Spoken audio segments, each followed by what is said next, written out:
మహిళా కాంగ్రెస్ అధ్యక్షురాలు సునీతారావు, బీజేపీ మహిళా మోర్చా అధ్యక్షురాలు మేకల శిల్పారెడ్డి, బీఆర్ఎస్కు మహిళా విభాగం అధ్యక్షులు లేరు. రేపు ఏంది అంతర్జాతీయ మహిళా దినోత్సవం జరగబోతుంది మార్చి 8న. ఈ మహిళా నాయకులు ఎవరు? మహిళలదే భాగస్వామ్యం. మొన్న మున్సిపల్ ఎన్నికలలో మొత్తం మహిళలదే భాగస్వామ్యం, విపరీతంగా మహిళలు గెలిచారు అని ఒక్కటే రకమైన ప్రచారం చేశారు. ఒక్క రకంగా కాదు, తీరా చూస్తే దాని మీద ఈ బీజేపీ మహిళా మోర్చా నాయకురాలు ఎక్కడ కనబడలేదు. పాపం బీజేపీ వాళ్ళు పోయి సంఘీభావం చెప్పారు. ఆ బీజేపీ నుంచి వేరే మహిళా నాయకురాలు పోయారు, కానీ ఈ మహిళా నాయకురాలు ఎక్కడ కనిపించలేదు.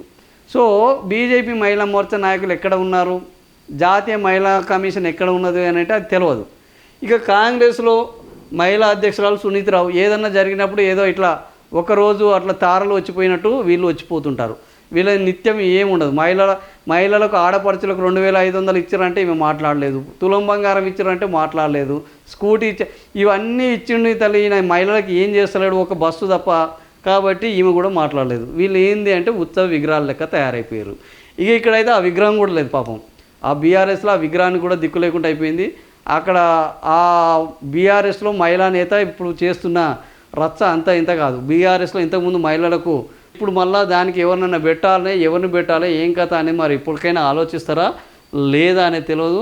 పార్టీలలో మహిళలకు నాయకత్వం మాటల వరకే పరిమితమైందట. పదవుల్లో కనిపించిన ప్రాధాన్యత నామమాత్రంగా మహిళా విభాగాలు అధ్యక్షురాలకే లేని రాజకీయ గుర్తింపు. ఇంతే. వాస్తవానికి వీళ్ళకి ఎవడు గుర్తిస్తున్నాడు, ఎవడు పట్టించుకుంటున్నాడు, వాళ్ళ లొల్లి వాళ్ళదే తప్ప వాళ్ళని వినేటోడు లేడు, కనేటోడు లేడు. సో రాష్ట్రంలో అధికారంలో ఉన్న కాంగ్రెస్ పార్టీ మహిళా అధ్యక్షురాలు సునీతారావు, కేంద్రంలో అధికారంలో ఉన్న బీజేపీ తెలంగాణ మహిళా మోర్చా అధ్యక్షురాలు మేకల శిల్పారెడ్డి వీరికి లభించే ప్రాధాన్యత అంతంత మాత్రమే. రాష్ట్రంలో ప్రధాన పక్షమైన బీఆర్ఎస్ పార్టీకి గతంలో మహిళా విభాగ అధ్యక్షురాలు గుండు సుధారాణి ఉండే.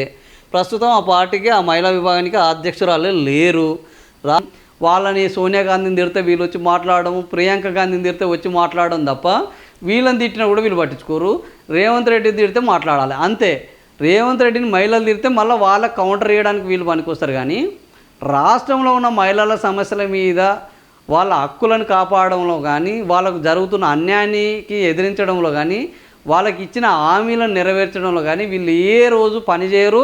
పని చేసిన పాపాన పోరు. కాబట్టి వీళ్ళు గంతెట్నే ఉన్నారు, వాళ్ళు వీళ్ళని గంతెట్నే చూస్తున్నారు. అందుకనే వీళ్ళు ఉత్సవ విగ్రహాలు అయిపోయారు తప్ప వీళ్ళు ఏంది ఉనికి విగ్రహాలు, ఉత్సవ విగ్రహాలు తప్ప వీళ్ళు ఊరికి ఉపయోగపడే విగ్రహాలు కావట్లేదు.